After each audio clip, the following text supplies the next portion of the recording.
If we are to preserve culture, we must continue to create it. That is a quote by Johan Huizinga, shaping our conversation here today when we are diving into culture. I'll be speaking to Anne Eboso, who's the founder of Rusinga Festival, the very famous Rusinga Festival. Welcome, Anne. Thank you so much. I Thank you for said, having me. I said famous because it's famous. I want to be there for these years. Please come. Every December, every last Thursday and Friday before Christmas, the famous Rusinga Festival happens. You're a cultural heritage practitioner. Mm-hmm. I think you're the first of that kind that I have met. What is it exactly that you do as a cultural heritage practitioner? Actually, you've met so many cultural heritage practitioners. It's only that you didn't know they were cultural heritage practitioners. So a cultural heritage practitioner is basically anyone who works in the cultural and creative industry space. And this includes people in fashion, so fashion designers, graphic designers. It includes archivists, historians, performing artists of any kind, whether it's storytellers, musicians. It includes people like,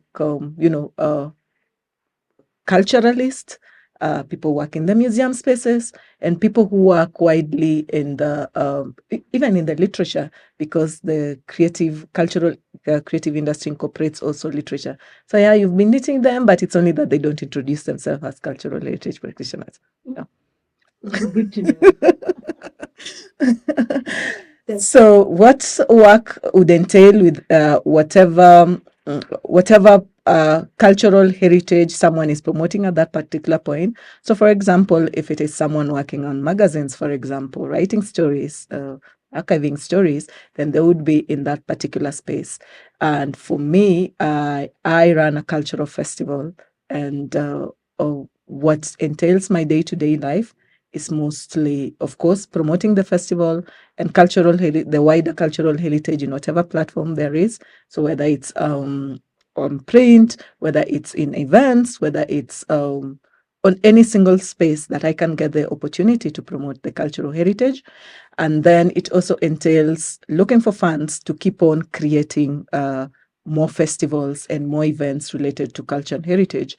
And in the process of fundraising and resource mobilization, it's basically meeting with organizations, whether it's government-based organization, private sector, non-governmental organization, and individuals, like-minded individuals who would want to promote the cultural heritage. So that's basically what happens on a day-to-day.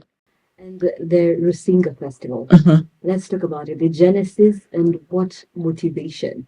This is interesting. So now I'll ask you a question, a rhetoric question. So imagine you're the last person remaining who speaks your tribe. What would you do? Last person remaining who speaks your language. What would you do?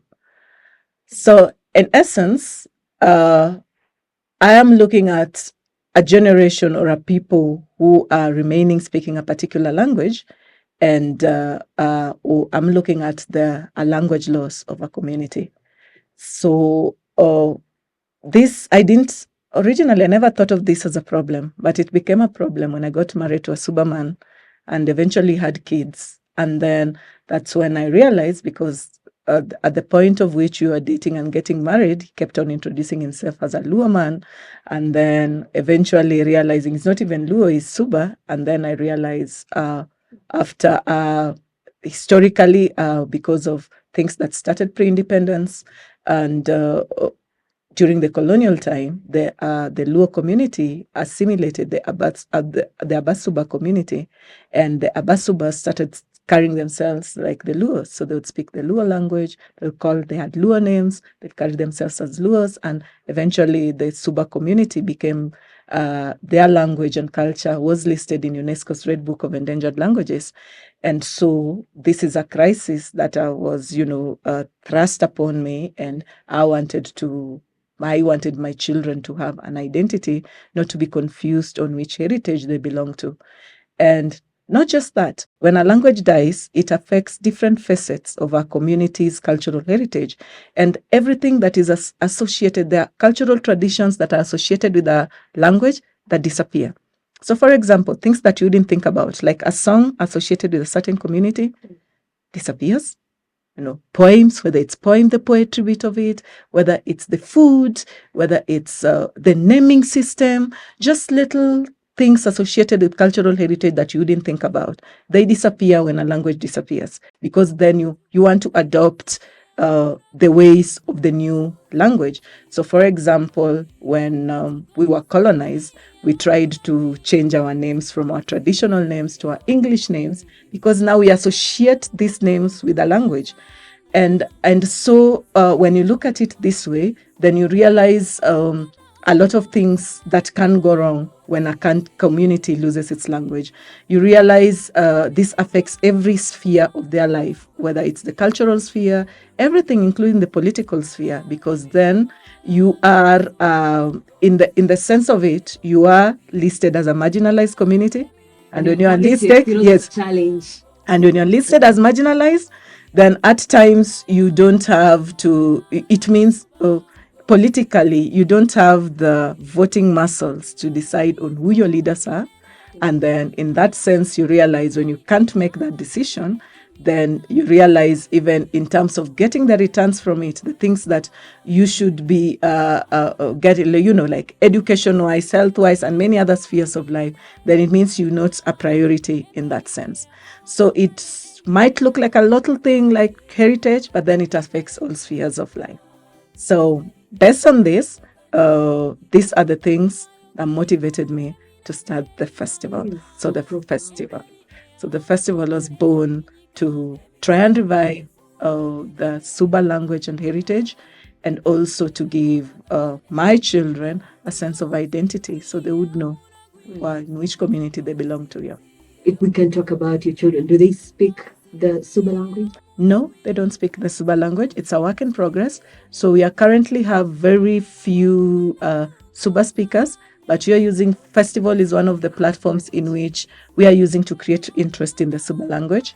Other than that, one of the greatest supporters of the Rusinga Festival is the Abasuba Walamu group, which consists of teachers who teach the Suba language, and we do teach, they do teach this through different platforms, WhatsApp, phone calls, but we don't have physical classrooms for that. So digitally, so people can embrace the language. And as a festival, we keep on posting posters that are teaching people about the language. So for example, we've done numbering system, food system, just different things, like, so people can know, for example, one is Endala, which would resonate with a number of Bantu communities. I can resonate with that. Oh, yeah.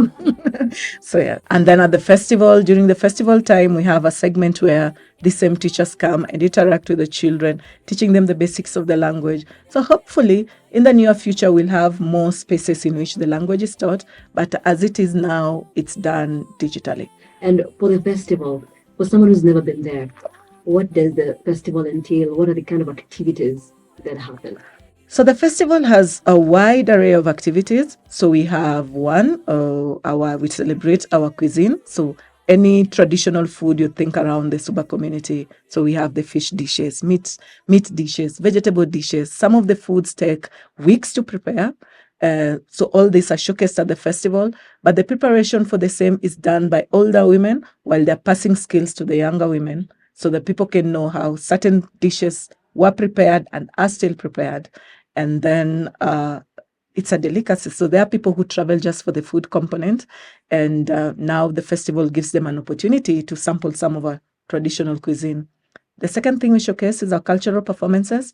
So the cultural performances entail, dances, music, storytelling, chanting, different aspects of performances. And during this segment, we showcase the dancers from the Suba community. We showcase the dancers from the Luo community, because even in as much as we're promoting our cultural heritage, we are not delinking ourselves and saying like assimilation, the Luo assimilated, are there bad people? No. We are still promoting cultural heritage in whatever sphere. We also showcase, we host artists from the neighboring communities in the wider lake region. So we've had guest artists from the Luya community, for example. We've had guest artists. We've featured artists from neighboring communities, from neighboring countries. So we've had performances from Uganda and Burundi. So it's just in as much as we are showcasing our culture to the world, we are also saying like cultural heritage matters. It doesn't matter from which community you come from. This is one. We are advocating for cultural heritage in whatever sphere you're in. Right. And then probably the third thing, cultural performances. We do cultural sports. So for the sports, we focus on 4 kinds of sports. So we have the board games, we have the boat races for both men and women, and we have traditional racing as one of the sports that we showcase. What is traditional racing like? The Was it different? traditional racing? No, boat racing. Oh, okay. A race on water. So Okay. you're in a boat and you're rowing, like literally rowing on water. So some of it might be difficult to explain verbally. You just have to be there to experience it. Nice. And you know, we're coming from a place where, 50 years ago, but after colonization, then when we embrace English language and sometimes even forget our own local, our vernacular languages, and so some people might not be as open-minded. Mhm, mhm. How do you approach that? So ideally, there are people who are not open-minded to a lot of things. What we do is we hope like when people see our various activities from people who are open-minded, then it sort of converts them, but we don't go directly we don't run the festival with the aim of trying to convert everyone to appreciate our culture. It's so anyone who's open-minded in that sense of they want to adventure, they want to learn much history of that, they want to experience this, then they are open to the festival. But then hoping that slowly in the next coming years, whoever still isn't keen on the experiencing other languages and cultures, probably they'll be converted in the process. So we don't give much attention to those they're not converted. Yeah. What would you say are some of the major lessons in this cultural heritage space? There are so many lessons. One of them is Kenyans are very open to different aspects of culture. There is need for us to push our local languages in whatever aspects of our life we do, whether it would be through, reading clubs, having little language lessons, or even songs, listening to music from different communities. There is need for us to keep on promoting our own local languages. I actually look forward to a time where our children will also be taught local languages in school with the same energy with which we learn our foreign languages. The other thing that the other lesson that I've gotten from this is there is opportunity in the cultural and creative industries space. We only need to find what works for us and then explore those opportunities within that. But the only challenge with that is a lot of us have not been schooled enough in what the opportunities are available, in what entails the cultural and creative industry space. A lot of us think it's are still also conditioned to think it's just an industry you wake up to. They don't know there is much investment to it. You have to study. Alongside that, you have to research. You have to learn. So there are a lot of investments that go into it that people might not know. So it's not something like I've had a conversation before where someone said like, these culture things that you do, my child did not perform so well in school. Oh, so you do think they can get into that? And then when now you start breaking the cultural industry and you realize like people are, even animators form part of the culture and creative industry space. So people have actually put in their investment, gone to school to study what they are doing, and then doing it. It's only that we've been packaged differently not to think they're in this industry. So there is still a lot more that can be done to for people to be aware and to know of the possibilities that are there, and also for them to chart their own way into this industry. On the onset, were there any challenges that you faced? Yes. Several challenges. One of the key challenges is resources. So you're looking at starting anything within or any project you want to start, or any program or any activity you want to start, it entails resources, and the resources can be either financial or material. So these resources are at the beginning, it's still a work in progress. We still haven't reached to the level where we would sit pretty and say, now we are done, we don't need any more resources. Every single time you have to fundraise, you have to resource mobilize, and it's a challenge that cuts across all the different subsectors within the cultural heritage sector. Right. And so you had this idea before you started the Rusinga Festival. Do you think it has achieved its purpose yet, or are we on the way? So when you are starting out, our main aim was to revitalize and revive the Suba language, put more attention to the Suba people. And in terms of putting attention to the Suba people, I think we have achieved that, because now more people know the Suba community as an independent community from the Luo. Originally, we had been classified as the Luo Abasuba. So that was classified as a one community, but we are two different communities. In terms of that, you've also seen now government has doubled its effort in trying to put also a spotlight on the Suba community. So, for example, we've partnered with the National Museums of Kenya for a pictorial exhibition that showcases the Abasuba community, showcasing their history from many years back to present. We've had the Bomas of Kenya curating a Suba dance, which originally was not there. So if you go to the Bomas of Kenya now and request for a Suba dance, you'll get it. But before, it was not there. Like you'd get dances from different communities, but not the Suba community. Also, we are getting now more people now asking questions about inquiring about the Suba history, people restructuring the Suba history so that we can have one source of history that we can talk about. And recently we also had now the education system now identifying the Suba as a community, as opposed to saying, like when I was in school, for example, I learned like the Luo came in Kenya in 4 categories. So the Jokajok, Jokomolo, Jokowino, and the Luo Basuba. But now with the current education system, they already know like the Luo Basuba is not a community. The Suba community exists as an independent community. So I think with a lot of this, in a way, we are happy, like we've contributed in this kind of conversations. We've brought it to light, and in as much as we haven't achieved the people speaking the language, we are happy now that people are identifying.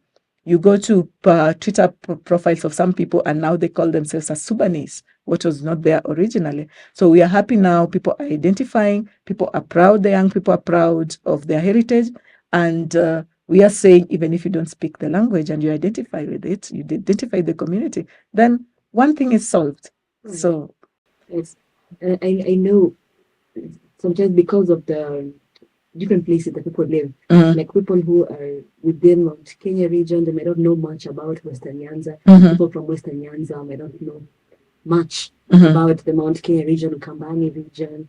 I know there's a lot of confusion. Sometimes you say a name like, what community is that? So would you say then that the information is more out there, that people are now acknowledging independent tribes, not just Suba, but any other? Yes, I think so, because I see every day on social media, like people posting. There is a Twitter account called Dolo Dictionary, which teaches people Luo.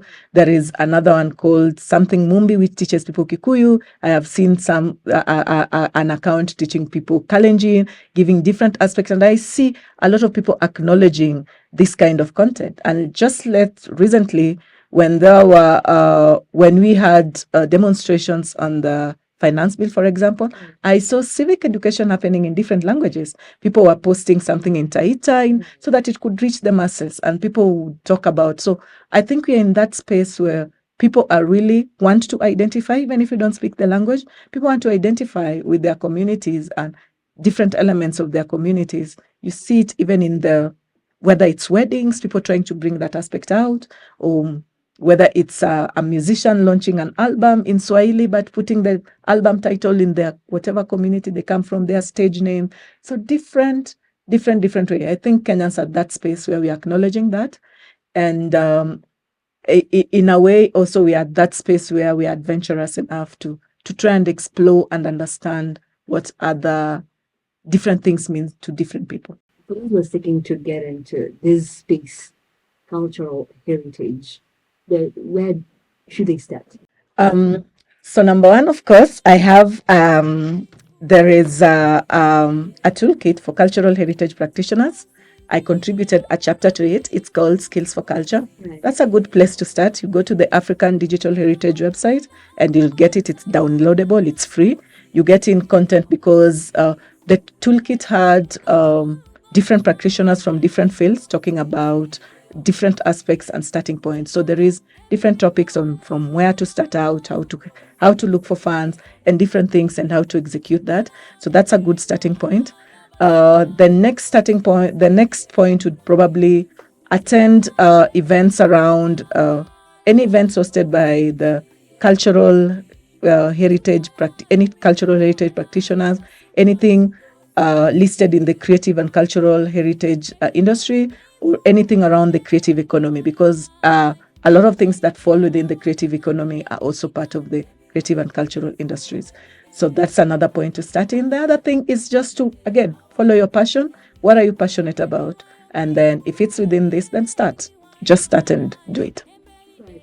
And now for the Rusinga Festival, people were looking to, where is it happening?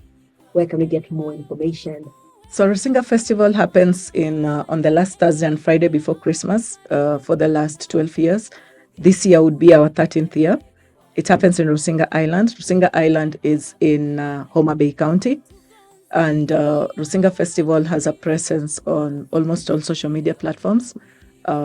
Majority of the social media platforms. So we are Facebook, Twitter, LinkedIn, Instagram, and we regularly post information about when the next event is happening. And not just that, any event of interest, like even spotlighting festivals that are not on social media space, we do that, and anything that is happening within the lake.